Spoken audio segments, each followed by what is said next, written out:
Hey everybody, what is going on? I hope you guys are all doing well, and welcome to another tutorial video. In this video, I'm going to be explaining to you guys how you can create a dashboard in Airtable, so let's get right into it.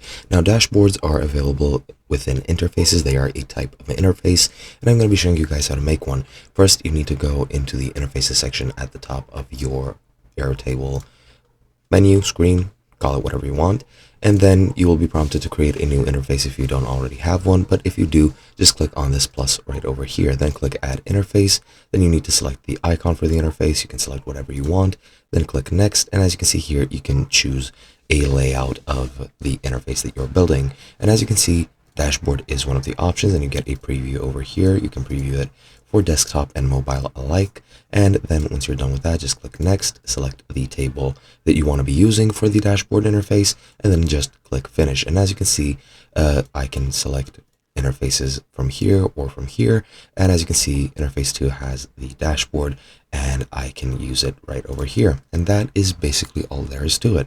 Hope you guys enjoyed, and I'll be seeing you guys in another video.